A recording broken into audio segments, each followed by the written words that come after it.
This is a Star News Brief. I'm African Njogu.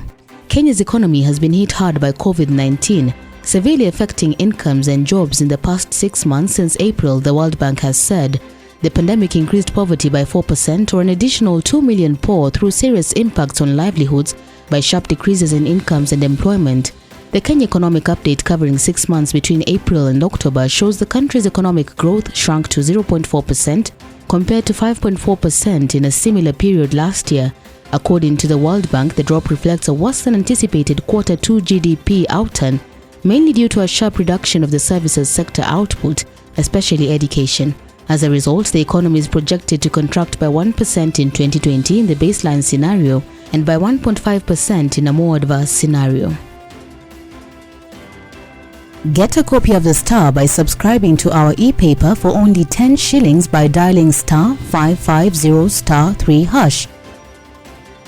The National Treasury's Public Debt Management Office is set to be replaced should MPs enact a law establishing a semi-autonomous authority to manage public debt. The Public Debt Management Bill 2020 seeks to establish the authority to implement the government's borrowing policy to minimize costs.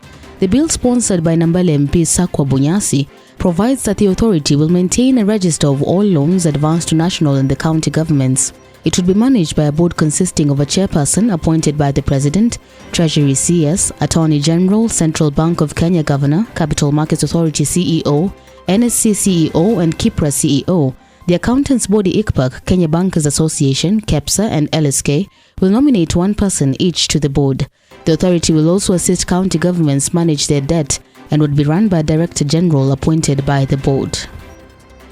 But despite insistence by ODM leader Raila Odinga that the BBI report would not be amended, the final bill Kenyans are to sign to has key adjustments.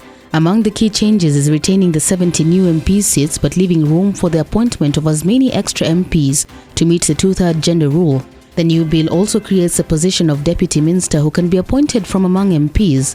It also allows governors to appoint the members of the executive committees from among MCAs. The final bill also does away with the proposal replacing the National Police Service Commission with the Kenya Police Council. The direct appointment of a judiciary ombudsman by the President has also been dropped, with an approval by the Senate now required. The proposal to transfer some 4 functions permanently from Nairobi County to the national government has also been dropped. President Uhuru Kenyatta has denounced the Director of Criminal Investigations, George Kinoti's bid to open fresh investigations into the 2007-2008 post-election violence cases. The president turned to Kinoti's move as reckless with the potential of triggering fresh ethnic animosity in the country. Uhuru said the country has healed from the bloodbath that left more than 1,100 people dead and 650,000 others forcefully uprooted from their homes in 2007. The president said it was important for people to think before they do something. On Tuesday, Kinoti, under the heat, was forced to come out and clarify that he was not reopening the cases that were investigated and closed. He said his office was just starting investigations into fresh threats to Kenyans. He declined to name where they came from. Na mambo haya tumezika katika kaburu ya sahau. Kwa sababu ukijaribu kulete maneno hapa, wewe hujui ni shida gani. Hana wengine hawafikiri. You don't think before you talk, you don't think before you act.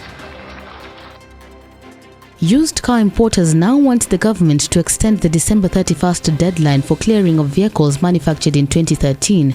This is on the vessel scarcity in the global market, mainly for conventional and container cargo witnessed for the better part of the third quarter, an element that has affected imports.